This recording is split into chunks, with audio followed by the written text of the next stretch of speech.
Monster Hunter Wilds would be one of the reasons you'd want to go to visit Tokyo Game Show, and given how crowded the line was for trying it out, despite Sony itself pitching in to give more units for people to play the game, a lot of people would agree. Capcom was kind enough to give us some hands-on time with their current demo build, and I'm here to share with you what I think about the game with the brief time we were able to play it. Unfortunately, this time around we weren't able to have convenient capture cards around for us to use, but Asus Republic of Gamers came to our aid and gave us some equipment to help us record what we could at the event. We'll tell you more about them later. For those of you who would like it to be closer to World or Rise in terms of combat mechanics, well, you get both of what you want, sort of.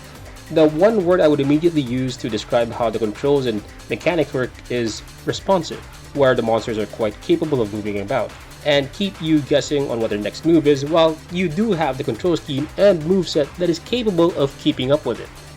Even with the usually difficult to wield gun lance, my weapon of choice, I found that the controls were quite responsive and easy to adjust to the monster's movement. The shots from the gun lance can be used to cancel your current combo and reposition yourself to follow along wherever your target is. Add to that how some of the moveset has been revamped so you don't have to just stick to one optimal combo all the time. This is very appreciated. This deals with one of the weapon's biggest weaknesses, and this is probably going to be a consistent theme around all of the 14 weapons, considering that you can actually aim the great sword while you're still charging the slash. Landing a mounting attack, which I greatly favored back in World, is back, and it seems much easier to start one even for a starting monster. I simply jumped from the Sacred one or two times, and when I managed to connect an attack mid-air, I was able to start stabbing away at the monster. I also noticed that you can do a finisher at any time, so you don't have to rodeo for too long just to get that knockdown that you want. Just how useful the mounting attack really is, and if it remains this easy through the game, is something we'll have to see as we get our hands on the full game.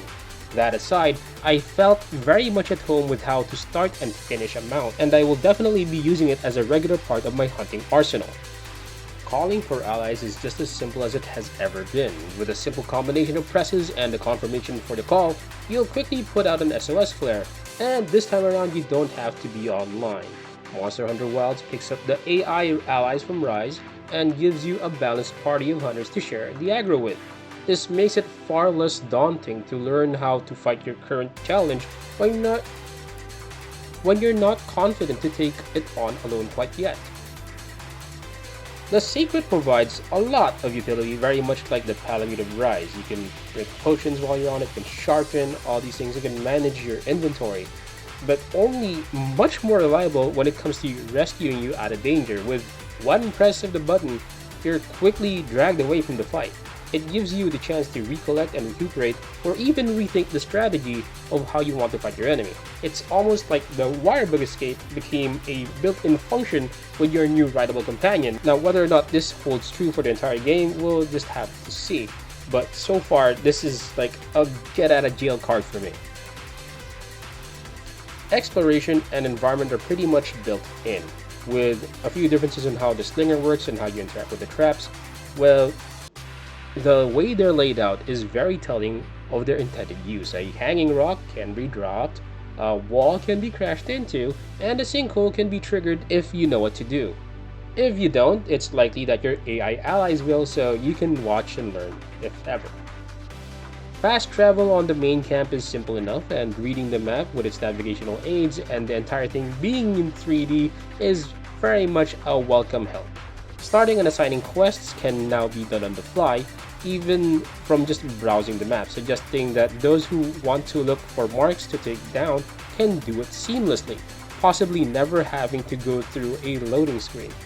Now, how do I feel about this whole seamless thing? I'm not quite sure, because one thing I really did appreciate with World was the sense of the hunt, the preparation, looking for tracks, and figuring out the monster's behavior from the little evidence that you see around the environment. This seems to be completely out of the picture, as you just pick your target and you say, start this quest, and away you go. Seamless with online play, yes, and maybe if you just want to keep hunting, this is definitely a step up, but the experience of the world being very immersive, I think is being taken away from. And around this point, the time ran out, and that's about all I can really cover. I got to hunt 2 different monsters. I wasn't able to take on the thing with the antennae, but thank you again to Capcom for letting us have a swing at the demo, and thank you to Asus Republic of Gamers for giving us the equipment to be able to show everyone what we experienced. Do you need a power PC on the go? The Strix G16 from Asus ROG might be a contender for you to consider. A laptop that can effortlessly work with Windows 11 carrying a 14th generation Intel Core i9 processor sporting 24 cores and 32 threads, paired with up to an NVIDIA RTX 4080 which projects to a 16-inch display with 2.5K resolution capable of running at 240Hz with a response time of 3 milliseconds. That's really fast, making it possible to handle any task between creating videos on the go or playing with the most demanding games and their demos, Monster Hunter Wilds included. All of this is made possible to be contained within a laptop thanks to its tri-fan cooling system. So if you are looking for a reliable workhorse that needs processing or a gaming unit that can keep up with current day game demands and want to keep it all conveniently accessible wherever you go, then consider getting the Asus ROG Strix G16.